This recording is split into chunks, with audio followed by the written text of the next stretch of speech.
Being a European, whilst the track record of safety is second to none, it may not be to you. So the only thing to do, let's take this model, the XC70, let's take it out for a test drive and see exactly what it can do. In terms of the drive, well, come on, it's not going to win any awards for being the fastest off the mark. It's not going to win any awards for outperforming other vehicles. But that's not what this car is about. The drive feels smooth. It feels adequate for the size of car. There's certainly enough power in the engine to cope with all the situations we encounter here in the Middle East. The position, yeah, I've got every position that I need to get into in terms of driving. I can see all around, good visibility, which is what I expect of a Volvo vehicle. If I've been critical in the past of steering wheels for being too thin, this one is a good, solid, thick steering wheel. I'm not sure about the wood effect around the edge. That could slip through hands in terms of safety, but I do feel safe in the car. I feel as that when I'm holding onto this steering wheel that I'm safe in the jungle of the urban city. This car's got everything that I need and some things that I don't need. For example, down here we've got a heater for the seat. Do we need a heater for the seat in the Middle East? Well, actually, yes. We're shooting this during the winter months, and when I got into my car this morning at 5 o'clock, I certainly needed that heater. It's also got something else, which is a cooler for the seat. Now that I like. Leather seats can sometimes get sticky and hot. When I press the button, what happens is it forces air through the seats and it cools down, well, actually it cools down my backside. It's connected directly to the thermostat, so it regulates the temperature, and I've got to say, it's quite a nice feeling. If it seems like everybody has a mobile phone these days, then in my opinion, every car should have Bluetooth capability in order to make the most of hands-free. And it's nice to see that Volvo doesn't let us down in that department. Not only does it have hands-free, it also constantly lets me know that I'm connected. The integrated radio system and CD player again has one of these digital readouts which lets me know exactly what I'm listening to. One of the things that really irritates me here in the region is the fact that cars tend not to have fog lights. The Volvo, being a European car, is different. Most European countries, it is actually illegal for a new car not to have fog lights. So this car, guess what? It's got the rear fog lights.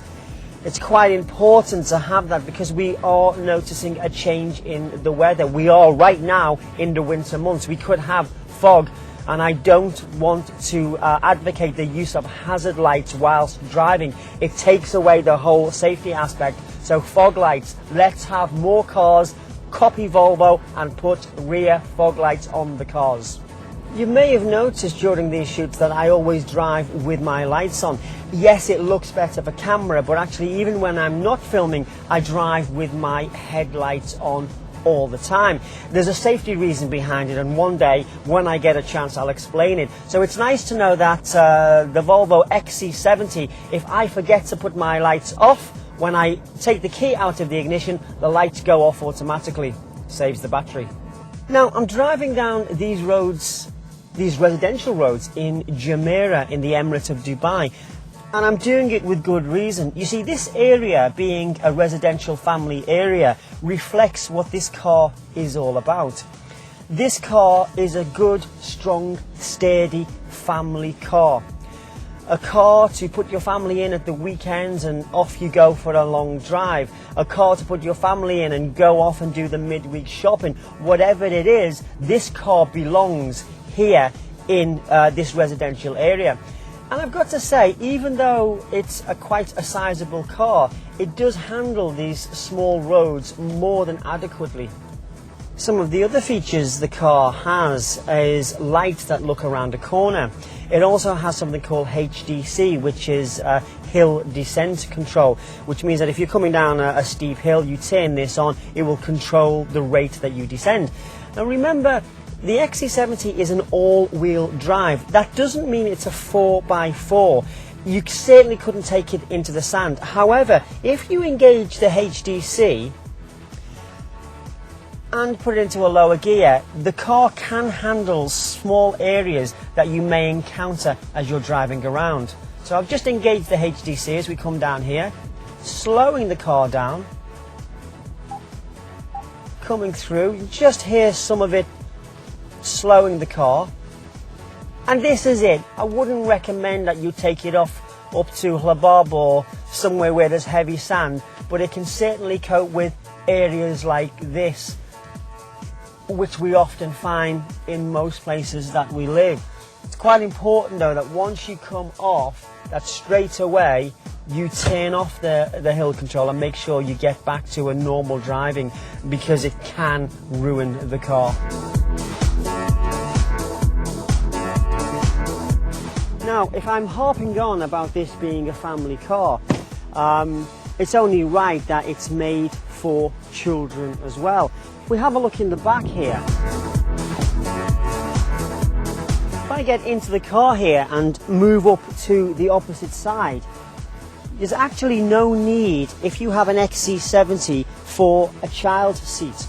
If your child is of a certain age where they just need a booster seat, guess what? The XC70 comes with one built in.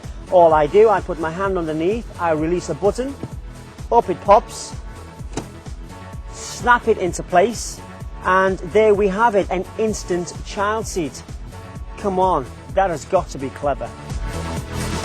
The Volvo XC70 is not a car you would buy for performance. It's not a car you would buy for speed. It's not a car you would buy to turn heads.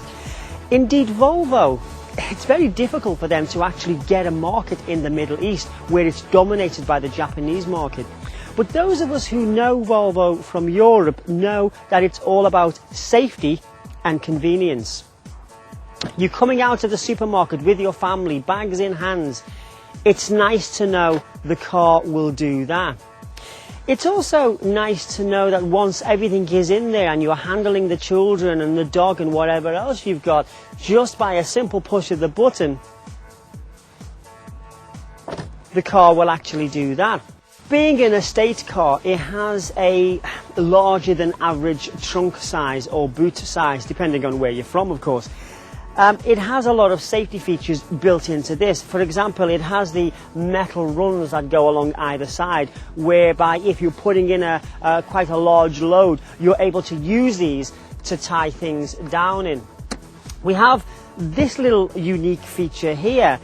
It's not spectacular, but you can see the thought that's gone into it. If I do this, it locks into place. You then have two hooks here, and the idea of this is that when you come out of your supermarket and you have your carrier bags and one or two of them you can't lie down because it contains something quite delicate, you hook it onto here, you put it in there, and it keeps the bag upright.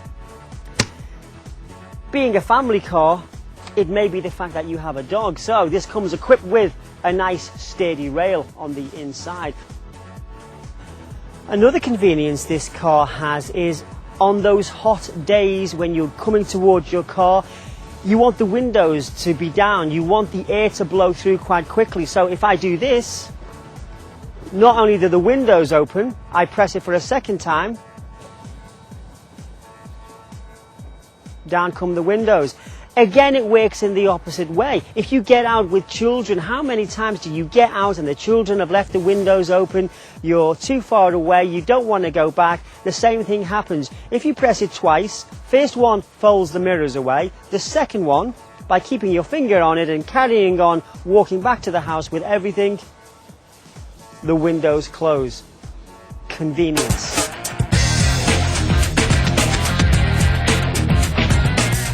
There are many side stands down here at the Abu Dhabi Motor Show this year, including, of course, Wheels magazine, which is part of Gulf News. Don't go away, we'll be back after the break. Has anyone seen Tom Allen anyway?